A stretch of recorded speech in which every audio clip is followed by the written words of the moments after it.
you perhaps a fan of rum? You should try Thilul sometime. It's very sweet as it's made with sugarcane. Some chefs actually occasionally use it instead of sugar. You're not going to give me something to do, are you?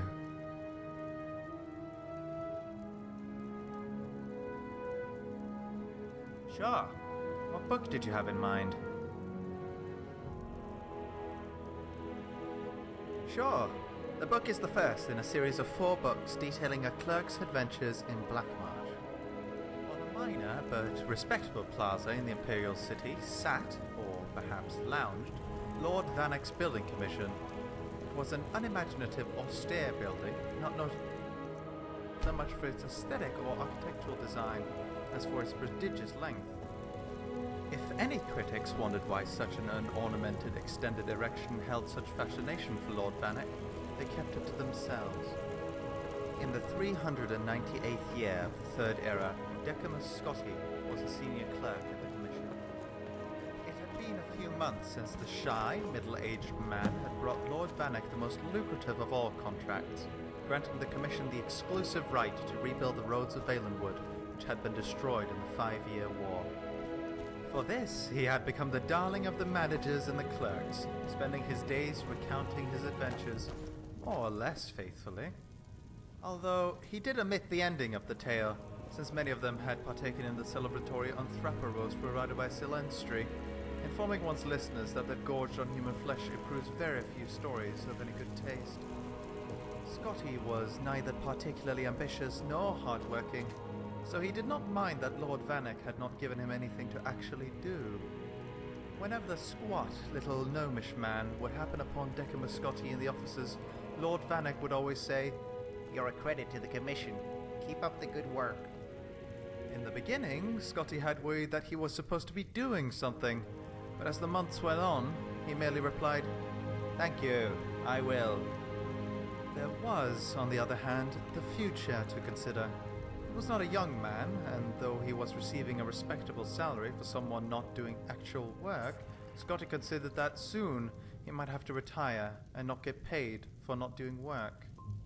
It would be nice, he decided, if Lord Vanek, out of gratitude for the millions of gold the Valenwood contract was generating, might deign to make Scotti a partner, or at least give him a small percentage of the bounty.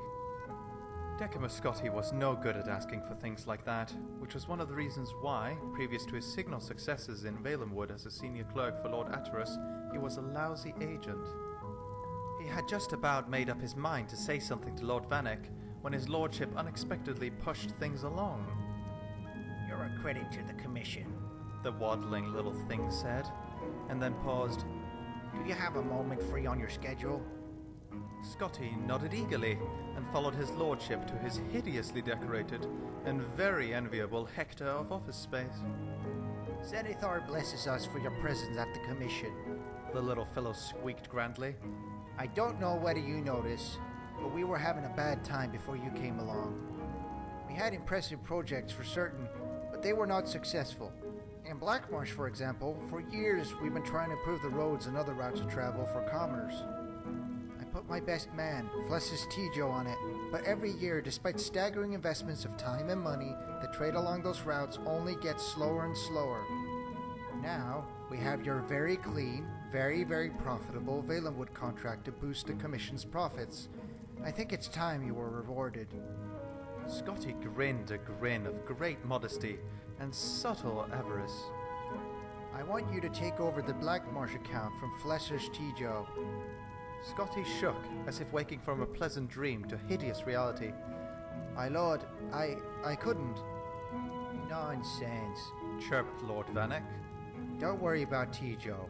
He will be happy to retire on the money I give him, particularly as soul-wrenchingly difficult as this Blackmarsh business has been. Just your sort of challenge, my dear Decimus." Scotti couldn't utter a sound, though his mouth feebly formed the word "no," as Lord Vanek brought out the box of documentation on Blackmarsh. "You're a fast reader," Lord Vanek guessed. "You can read it all en route." "En route to..." "Blackmarsh, of course," the tiny fellow giggled. "You're a funny chap. Where else would you go to learn about the work that's being done and how to improve it?" The next morning, the stack of documentation hardly touched, Decimus Scotti began the journey southeast to Blackmarsh. Lord Vanek had hired an able-bodied guard, a rather taciturn redguard named Malik, to protect his best agent. They rode south along the Nibbin, and then southeast along the Silverfish, continuing into the wilds of Cyrodiil. There, the river tributaries had no names, and the very vegetation seemed to come from another world than the nice, civilized gardens of the northern imperial province. Scotty's horse was tied to Malik's, so the clerk was able to read. It made it difficult to pay attention to the path they were taking, but Scotty knew he needed at least a cursory familiarity with the Commission's business dealings in Blackmarsh. It was a huge box of paperwork going back 40 years, when the Commission had first been given several million in gold by a wealthy trader, Lord Sellicles Pinus Ravina, to improve the condition of the road from Gideon to Cyrodiil. At that time, it took 3 weeks, a preposterously long time for the rice and root he was importing to arrive, half rotten, in the imperial province. Pinus Ravina was long dead, but many other investors over the decades, including Pelagius IV himself, had hired the Commission. They would build roads, drain swamps, construct bridges, devise anti-smuggling systems, hire mercenaries, and in short, do everything that the greatest empire in history knew would work to aid trade with Blackmarsh. According to the latest figures, the result of this was that it took 2.5 months for goods, now thoroughly rotten, to arrive. Scotty found that when he looked up after concentrating on what he was reading, the landscape had always changed. Always dramatically, always for the worse. This is Blackwood, sir, said Malik to Scotty's unspoken question. It was dark and woodsy, so Decimus Scotti thought that it was a very appropriate name. The question he longed to ask, which in due course he did ask, was, "What's that terrible smell?" Slow point, sir, Malik replied, as they turned the next bend, where the umbrageous tunnel of a tangled tree and vine opened to a clearing. There squatted a cluster of formal buildings in the dreary imperial design favoured by Lord Vanek's commission and every emperor since Tyber. Together with a stench so eye-blindingly, stomach-retchingly awful that Scotty wondered suddenly if it were deadly poisonous. The swarms of blood-coloured, sand-grain-sized insects obscuring the air did not improve the view. Scotty and Malik battered at the buzzing clouds as they rode their horses towards the largest of the buildings, which on approach revealed itself to be perched at the edge of a thick, black river. From its size and serious aspect, Scotty guessed it to be the Census and Excise Office for the wide, white bridge that stretched across the burbling dark water to the reeds on the other side. It was a very nice, bright, sturdy-looking bridge, built, Scotty knew, by his commission. A poxy, irritable official opened the door quickly on Scotty's first knock. Come in, quickly. Don't let the flesh flies in. Flesh flies? Decimus Scotti trembled. You mean they eat human flesh? If you're fool enough to stand around and let them, the soldier said, rolling his eyes. He had half an ear, and Scotty, looking around at the other soldiers in the fort, noted that they all were well chewed. One of them had no nose at all to speak of. Now, what's your business? Scotty told them, and added that if they stood outside the fortress instead of inside, they might catch more smugglers. You better be more concerned with getting across that bridge, the soldier sneered. Tide's coming up. If you don't get a move on, you won't get to Blackmarsh for 4 days. That was absurd. A bridge swamped by rising tide on a river? Only the look in the soldier's eyes told Scotty he wasn't joking. Upon stepping out of the fort, he saw that the horses, evidently tired of being tortured by the flesh flies, had ripped free of the restraints and were bounding off into the woods. The oily water of the river was already lapping on the planks, oozing between the crevices. Scotty reflected that perhaps he would be more than willing to endure a wait of 4 days before going to Blackmarsh, but Malik was already running across. Scotty followed him, wheezing. It was not in excellent shape, and never had been. The box of commission materials was heavy. Halfway across, he paused to catch his breath, and then discovered he could not move. His feet were stuck. The black mud that ran through the river was a thick, gluey paste, and having washed over the plank Scotty was on, it held his feet fast. Panic seized him. Scotty looked up from his trap and saw Malik leaping from plank to plank ahead of him, closing fast on the reeds on the other side. Help! Scotty cried. I'm stuck. Malik did not even turn around, but kept jumping. I know, sir. You need to lose weight. Decimus Scotty knew he was a few pounds over, and had meant to start eating less and exercising more, but embarking on a diet hardly seemed to promise timely aid in this current predicament. However, on reflection, Scotty realized that the Red Guard intended that he drop the box of documents, for Malik was no longer carrying any of the essential supplies he had with him previously. With a sigh, Scotty threw the box of commission notes into the glop, and felt the plank under him rise 1/4 of an inch, just enough to free him from the mud's clutches.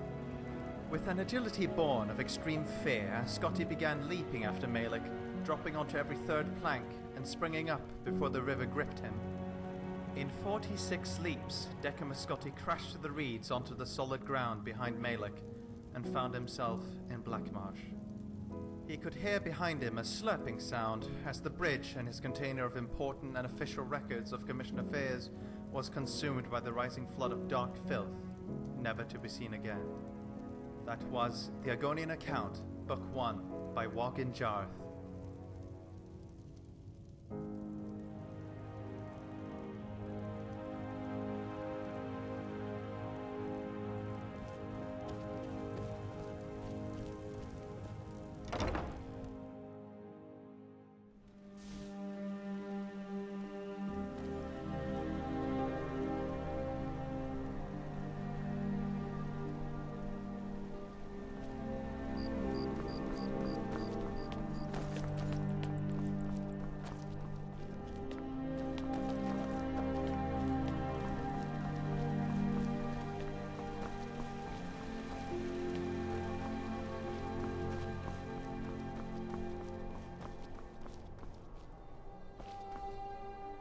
Good day. Life's not so bad. I'm independently wealthy, though I don't wear it. So it's nice to just be able to wander about and take in the sights of solitude.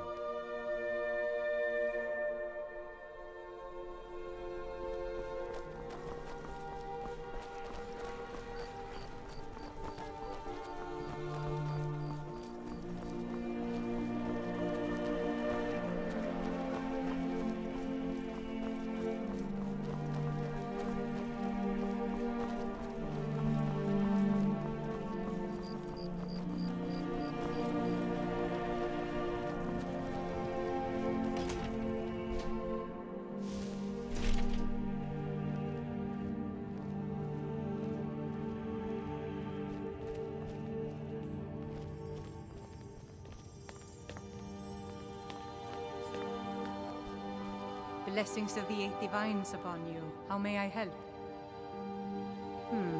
No, I'm sorry. I've never even heard that name before. But the Honorable always carry the blessing of the Eight.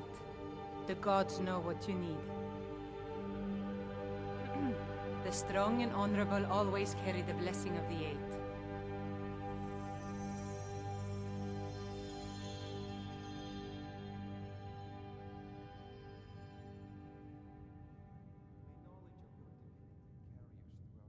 Thank you so much. It's amazing how much you can learn from a book. You're welcome to have a look. I hope you'll find what you're looking for.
chance.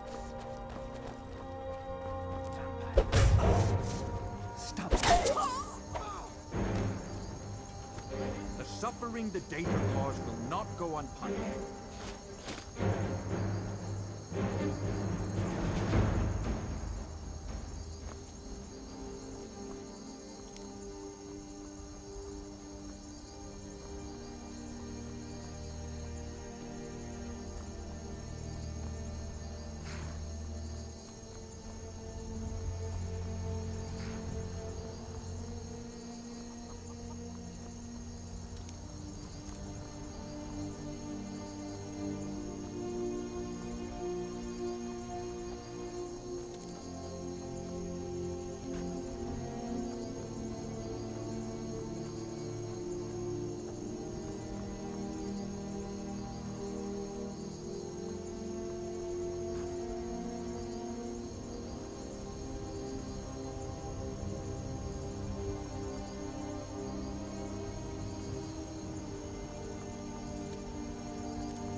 You will rejoin the air.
sister. You look weary. I have something to help you relax, if you're interested. All right then.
Let's see if you can catch an arrow with your head.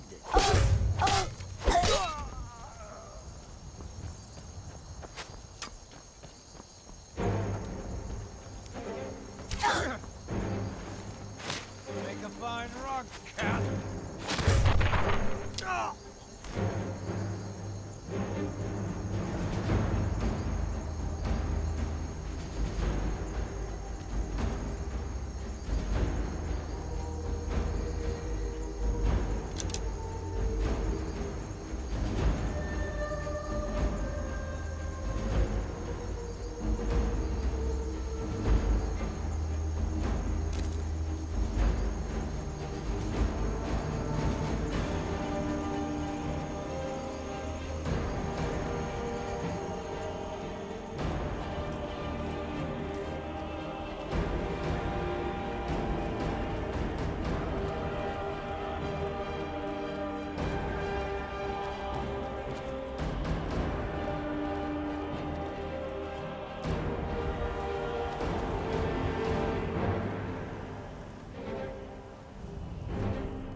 was that?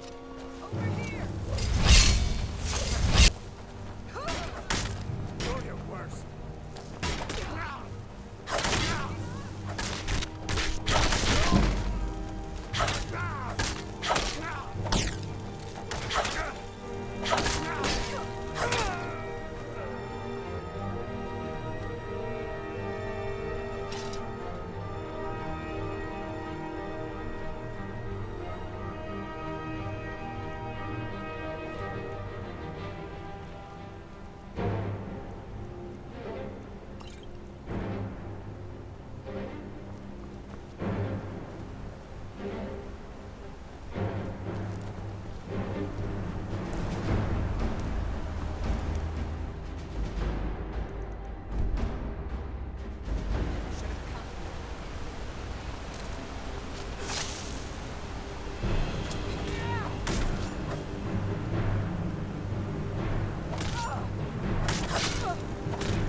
That's the best you can do? I'll kill you. Get the wings.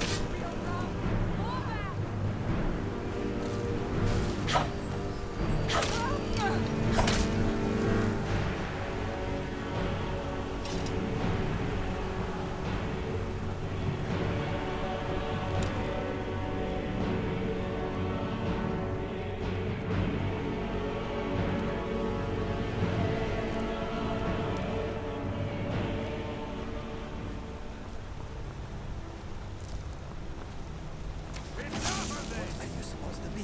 It's me.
What a lovely day.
way to you.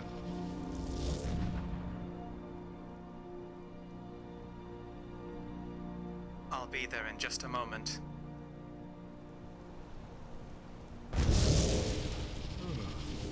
Teleporting on a full stomach is not advised. I'm still here. Very good.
Mr. Dragonfly is getting frightened here. You and me both, Mr. Dragonfly.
Yes, my good friend.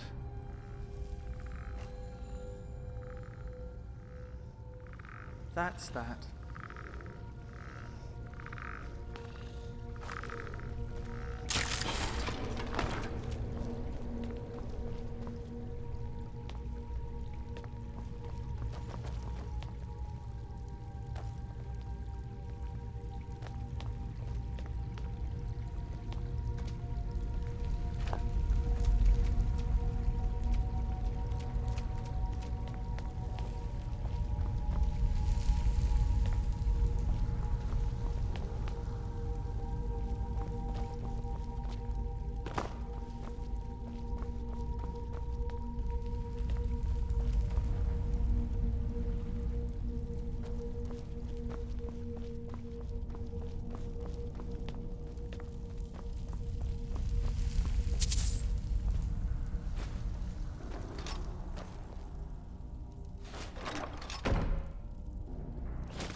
Sorry, I'm in your way.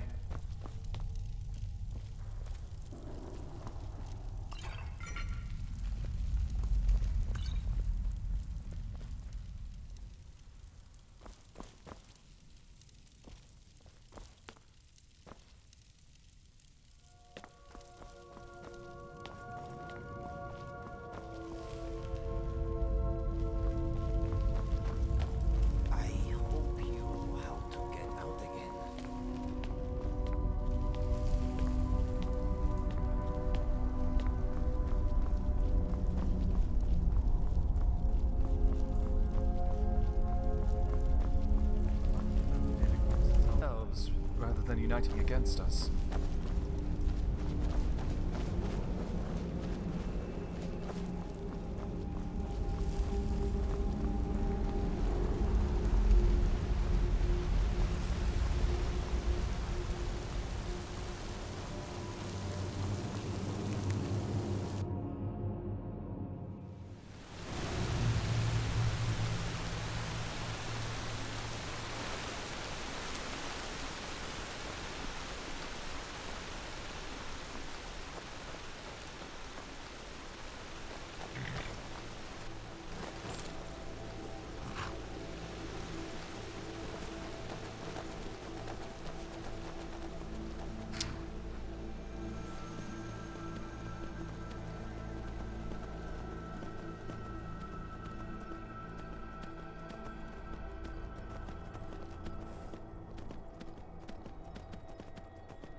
Apologies.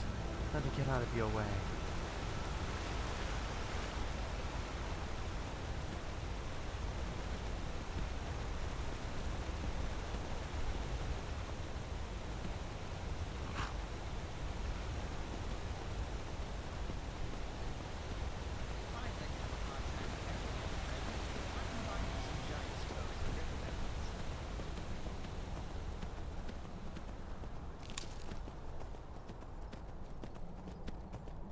I'm warning you, back off.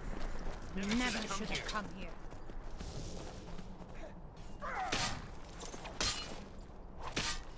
Surrender.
Long life to you, Thane.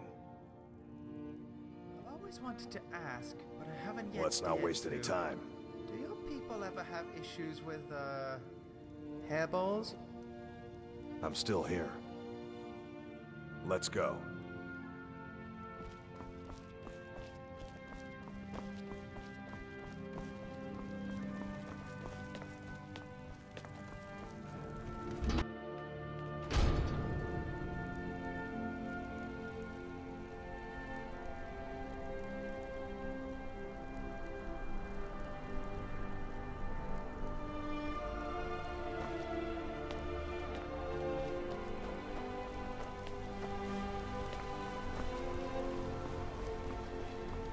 The city is under attack. Get inside and bar the door until the fight is over. We're also looking for volunteers. If you're willing to aid us in this battle, you shall be generously rewarded. My Thane, will you join us, or will you stay with your loved ones? That's my Thane. Please follow me. My men and the other able fighters will be gathering outside the gate. Everyone, keep yourselves safe.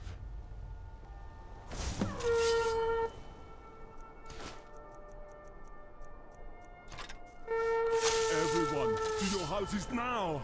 We are under attack! To your houses, quickly!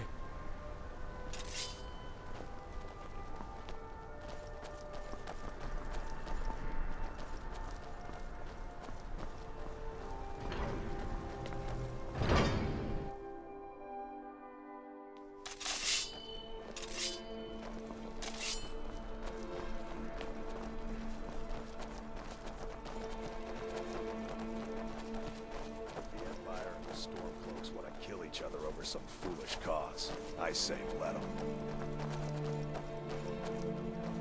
Hold your positions. Get ready. Show the... What's going on over there?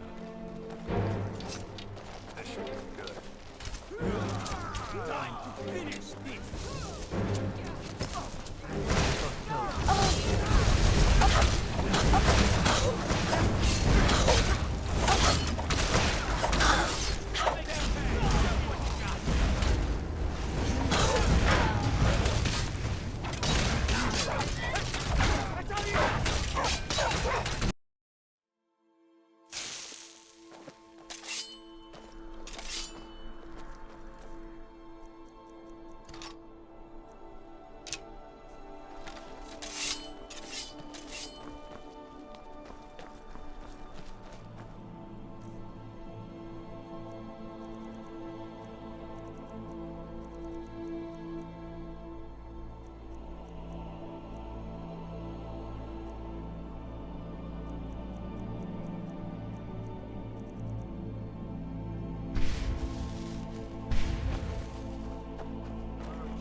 Hold your positions!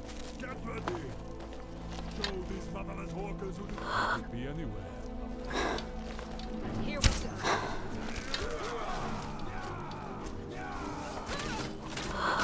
Angry little hill.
have news to share. A trade outpost of ours has become more established. This is a good thing. Greater stability means greater chance for trade. I can now sell the items you send me at an increased value, which means more gold for you. Good doggy. Keep doing what you're doing out there. Helping the East Empire helps you in return.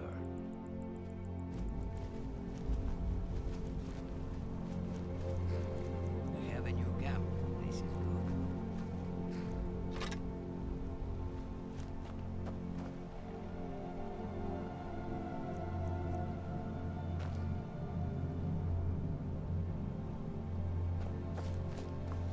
The Silverbloods. They have a whole mine filled with prisoners that dig up silver ore, get smelted by workers they pay, and they own half the city.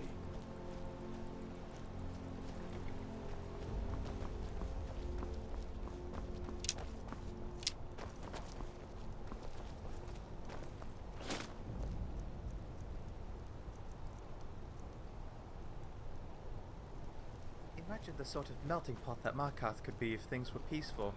You could have a city characterized by its Dwemer architecture, as well as its Nord and Reachwind culture.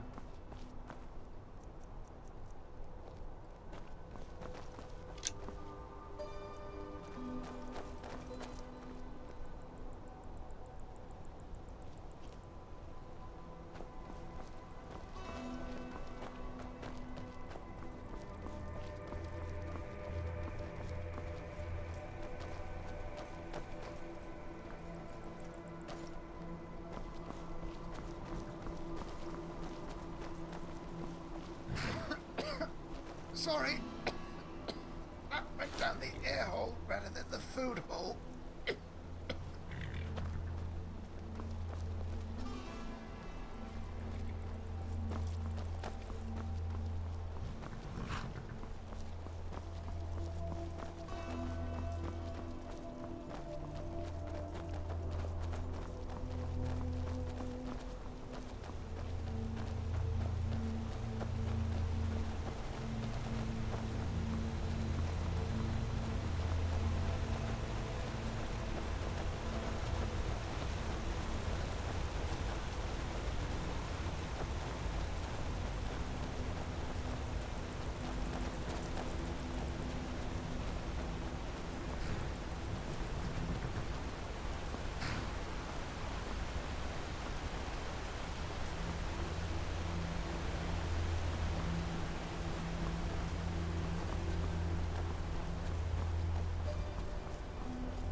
Get people's love for sweet rolls.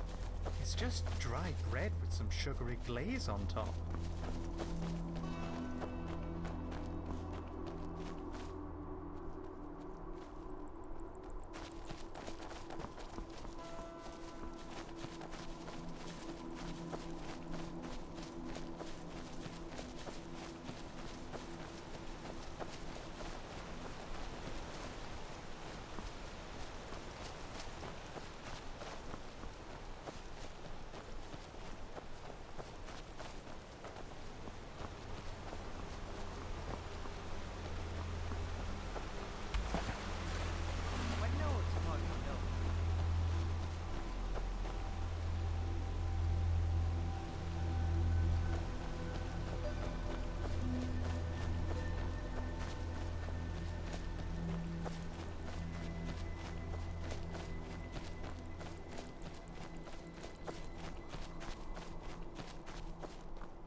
Careful.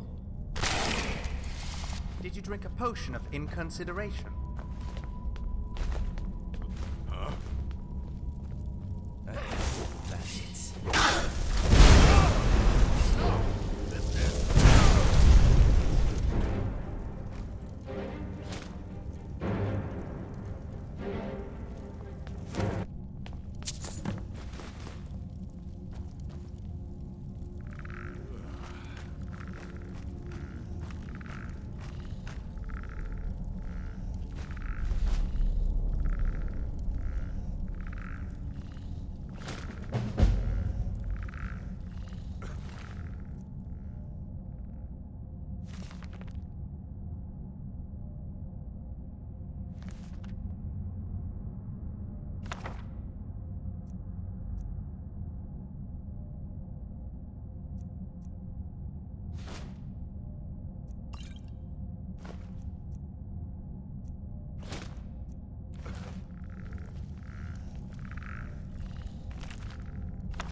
Ingredients with paralysis properties are generally hard to come by, but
didn't think so.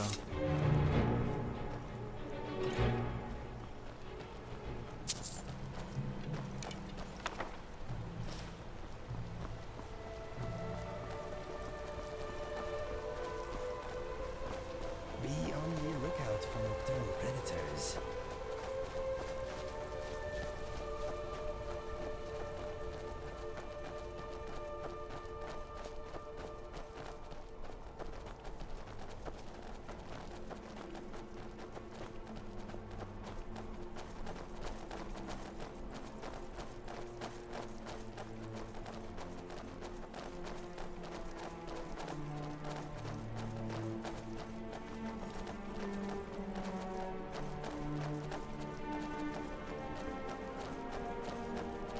Mr. Dragonfly is having a good time at the moment.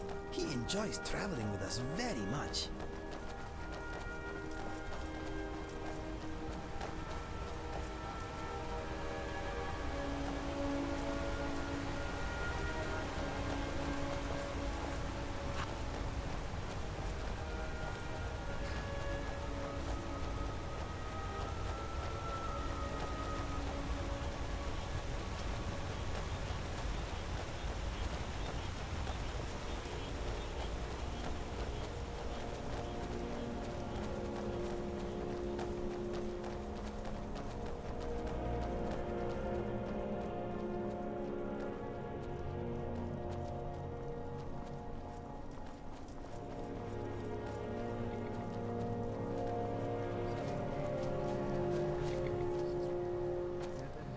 Traveling in Reachwind.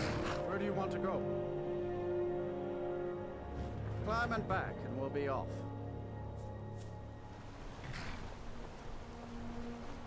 If the Empire and the Stormcloaks want to kill each other over some foolish cause, Worth a I visit say if you've let never 'em. been. Some of them can seem just as pretty as Walk a when you can ride.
Why must men live in such inhospitable environments? It's fascinating to see how people of the region have evolved and changed.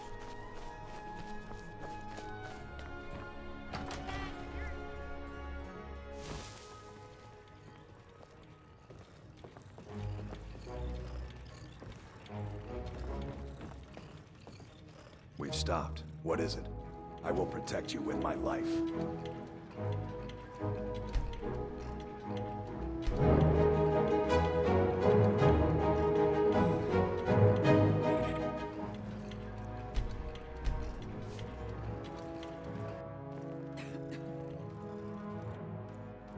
Sorry, I'm in your way. Latoria greets you. Of course, Guildmaster. Latoria always has a few extra on hand in case of a new member. Here you are. Almost inventory day. Favorite. Until we speak again. Kaya, do you have a report? What can I do for you? I'm still here. Thanks for reminding me. Yes. I'm at your service. It was very good to say the least.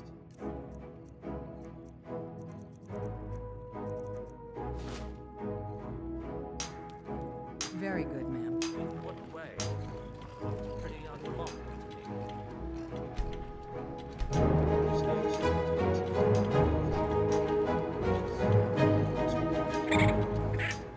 I'm not following. What's the significance? Eggleman? Eggleman? There you are! Don't scare me like that! We've stopped. What is it? Cyrodiil, I think. Well, that's just a guess. That's an unexpected twist. I will remain Well, on this guard business here. was never going to be easy. I await your orders, Thane.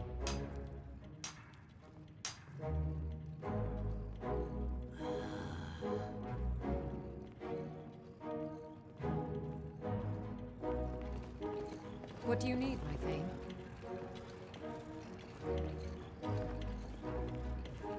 Up for a little hunting? What time is it? I haven't seen the sky all day. Oh, Eggleman, do you see this? These are fantastic! They show how to construct a Dwemer planetarium. It will take a thing or two to make it happen, though. Gears, cogs, gyros, more dynamo cores than you can shake a stick at. Dwemer bronze by the cartload. No simple task, I assure you, but I can make it happen with your help. What do you think? Oh, actually I was talking to Eggleman, but you're more than welcome to help as well. Might get done quicker that way. Here is a list of what I will certainly need right offhand to get started. The rest I'll let you know as I figure out as you bring the rest.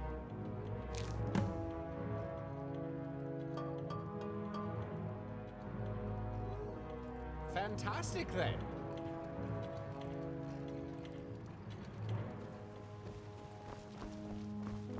What's this? An extra part, you say? Now, that can't be good. Uh-oh. Oh, okay, that's fine. False alarm.